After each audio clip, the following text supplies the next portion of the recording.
When I was 8 or 9, I was in the 3rd grade, and I was genuinely happy at school. I loved that school, and it was one of the few where I felt like I belonged. I had a close friend in my class, and the two of us used to play with these twin boys from the 2nd grade during recess. In the playground, there was a metal slide where we used to play together. The base of the slide was held to the ground by 2 thick metal tubes, shaped like perfect circles. We would hang off these bars like they were pull-up bars, swing back and forth, ask others to push us so we could get momentum. It was stupid, reckless fun. Dangerous, but no one cared, everyone did it. One day, I was playing with one of the twins near the slide. He was small for his age, way shorter than I was. He climbed onto one of the circular bars and hung from it, and, like we always did, he asked me to push him to get him swinging. I pushed him. He laughed. I laughed.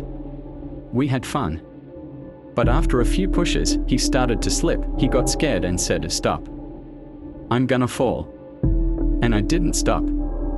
I looked at him. I knew he was afraid. I knew he didn't feel safe anymore, and still, I pushed him again anyway. He then slipped, flew forward, slammed into the ground and broke his arm, badly. The radius snapped clean in half like that half of the arm was folded in 90 degrees. The screaming started immediately. He was crying in pain and I froze, but eventually, I ran for help, panicked. Teachers came, someone called an ambulance, and then, the part that truly traumatized me, the other kids came. A crowd formed with kids from the 4th grade and kids from my class, all of them yelling at me. Accusing me. Screaming that it was my fault, that I should pick on someone my own size, that I was a monster. I was in complete shock. I shut down. I couldn't speak. I couldn't move. I was shaking and crying, and I don't remember this part, but eventually I was being taken care of by a school aide who held me while I broke down. That night, I told my mom what had happened. But I lied. I told her I tried to stop him. That I did everything I could.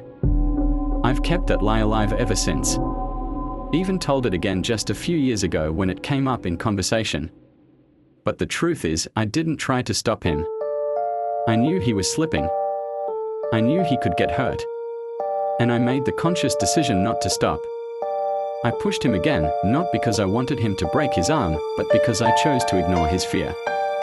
I chose control over compassion. I was a child, yes, but I knew what I was doing at that moment. Here's the part no one knows. I think I liked it, not that he got hurt, but that he was scared, and I wasn't. That he was vulnerable, and I had control. Even at 8 or 9 years old, I think I liked knowing that someone else's fear was in my hands. I've always been different. Even when I was a kid, I felt like I saw the world in ways other children didn't. More deeply. I was very self-aware and hyper-conscious of people's emotions. And aware of the darkness inside me. Everyone has darkness inside them, though most people choose to ignore it or let it out. But our life is a constant process of deciding whether to be good or bad. I've always been aware of my evil side, and now, every day, I choose to do good. I've been bullied for most of my school academic life. 12 years to be more precise. That kind of treatment distorts you. It twists the way you see yourself and the way you see others. Over the years, I've felt the darker parts of myself grow, parts of me capable of being cruel, cold, manipulative. I know how to hurt people. I know what to say, how to twist a knife with words or silence. And that day on the playground might have been the first time that darkness surfaced. People like to think children are innocent. That they can't be truly cruel. But I know that's not true. Kids aren't innocent. I wasn't innocent. I had the awareness. I had the choice. And I made the wrong one.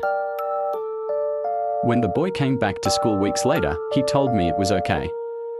That he knew I didn't mean it. That accidents happen. That I tried to stop him, the lie I'd already started telling. And I let him believe it. I said I was sorry, and I truly was in him to this day, and he forgave me. Everyone moved on. Everyone but me. That single moment has shaped so much of who I am. It triggered something in me that still affects my body and mind to this day.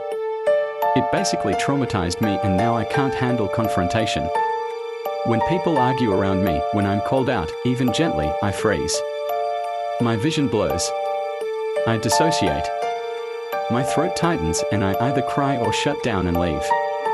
It happens at work, with friends, even with strangers. I always panic. Because I'm not just reacting to the present, I'm being dragged back to that moment when I was surrounded by accusations, carrying guilt I couldn't name, a bad person pretending to be a good one. I didn't stop on purpose, but I didn't mean to hurt him, I just wanted to feel in control of his fear. And that moment when I had 20 kids surrounding me was the worst moment of my life because they were right. And here's the part that hurts the most, I still don't know if I'm good. I choose kindness every day. I choose empathy. I choose to protect people when I can. But I don't do it because I'm naturally good. I do it because I know the part of me that isn't. I've lived with her. I've heard her voice. And I have to keep her in check every single day. So here it is. The whole truth. I've never told it before. I didn't try to stop him. I pushed him again, knowing he might fall. He broke his arm. And I lied to everyone about it for 13 years. I don't want forgiveness. I don't even know if I deserve it. I don't even know if I am guilty or not, because although I didn't stop him purposely, I didn't mean for him to get hurt. I just want to be fearless of confrontation, I want to be able to react, but I don't know if I'll ever overcome it. And maybe, just maybe, that's the price to pay for having chosen to let the evil rule that moment.